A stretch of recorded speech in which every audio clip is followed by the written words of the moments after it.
Juanita, the Inca mummy. In the following conversation, you are going to hear some new words. Read and listen to them. Make sure you know what they mean. Mummy, attire, bundle, burial site, appease, coca leaves, docile, blow, kneel. Ready? Now, read the questions on the following page. Read them carefully before listening to the conversation.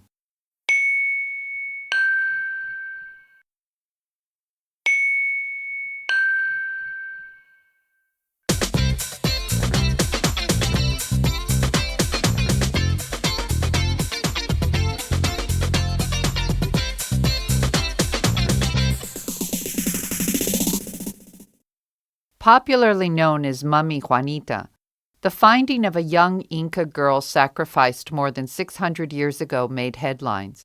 Dr. Chris Van Giles, a specialist in the Inca culture, is with us today to tell us more about this famous mummy. Good morning, Dr. Van Giles. First of all, why is this discovery so significant? Well, analysing her internal organs, hair, skin, and blood provided scientists a glimpse into the cultural and societal practices of the Incas of the time.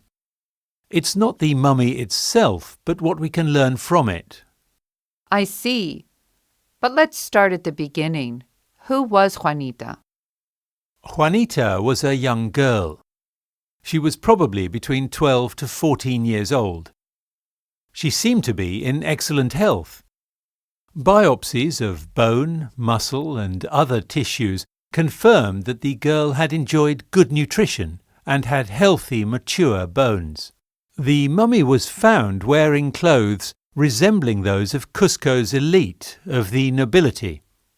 Specialists in textiles were especially impressed with the fine alpaca wool of the girl's garments. She wore a boldly striped dress, encircled by a belt, and her shawl was fastened with a silver pin. Her attire was similar to that of the female statuettes buried with her.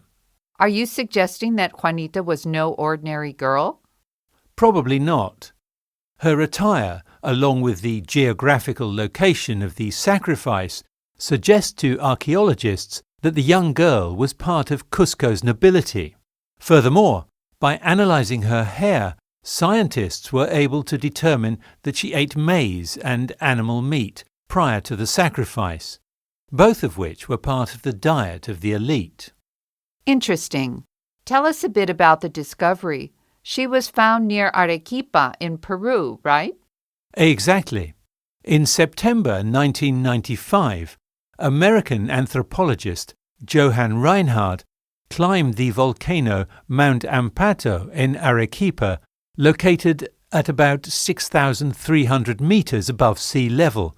He, along with his Peruvian climbing partner Miguel Zarate, came across a bundle inside a crater, most likely fallen from an Inca burial site at the summit. The two men took the frozen bundle to the Catholic University of Santa Maria in Arequipa. It weighed about 40 kilos and included the mummy and numerous burial items, including pottery, shells, and small llama figures. The body of the sacrificed girl was given the name Juanita, and is also known as the Lady of Ampato and the Inca Ice Maiden. So, after her death, sometime between 1450 and 1480, Juanita would sit alone in the mountains until she was uncovered by these two men? That's it. The thin, cold air near the summit of Mount Ampato left the mummy incredibly intact. Reinhardt once said in an interview that the doctors had been shaking their heads and saying Juanita sure doesn't look 500 years old, but could have died a few weeks ago. Amazing. But the fact that it was discovered is also surprising. If it weren't for volcanic activity, it's possible that the mummified young girl would have continued to sit on the frozen mountaintop for centuries to come. But because of the volcanic activity warming the snow, Mount Ampato's snow cap began to melt, pushing the wrapped mummy and her burial site down the mountain. And was this the only mummy found in the area? No.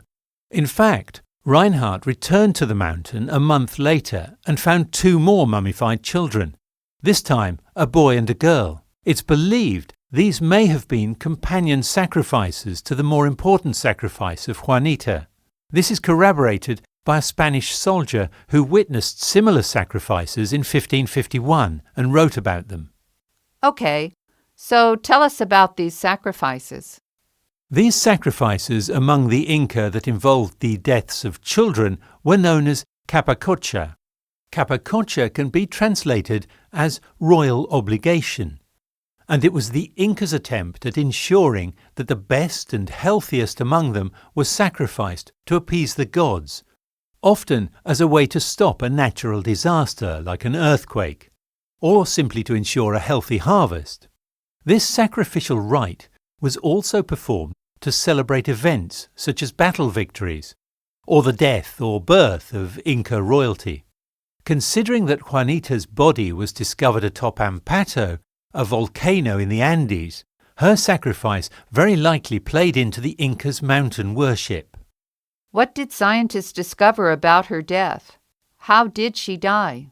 Well, you can imagine a girl with long black hair and a graceful neck, dressed in fine alpaca wool, knelt on a cold, windswept summit in the Andes. She was in the presence of Inca priests and surrounded by offerings of pottery, coca leaves, and golden figurines. I visualize one of the sacrifices we've watched in an Indiana Jones movie. Sort of. In fact, experts say that Juanita was probably docile. Did she want to die? Did she not fight? Juanita's days leading up to her death were very different than the lifestyle of a typical Inca girl. Scientists know what she ate before she died. Markers in her hair indicate that she was selected for sacrifice about a year before her actual death. She had switched from a standard Inca diet of potatoes and vegetables to the more elite foods of animal protein and maize, along with large quantities of coca and alcohol. The final 6 to 8 weeks of life for Inca child sacrificers was one of a very intoxicated psychological state, altered by the chemical reaction of coca and alcohol. Archaeologists believe that when she died, she was likely in a very relaxed state. In other words, she was drugged before she died. That's right.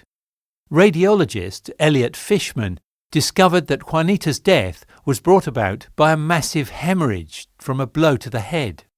Her injuries were typical of someone who has been hit by a baseball bat. After the death blow, her skull swelled with blood, pushing her brain to the side. Dr. Fishman said the girl probably never regained consciousness, but might have lived several hours before dying. Observations of the position of the feet indicate that the girl was probably kneeling when struck, he said, and the posture suggested that her head was bent forward at the time. One last question, Dr. Van Giles. Was this ritual frequent?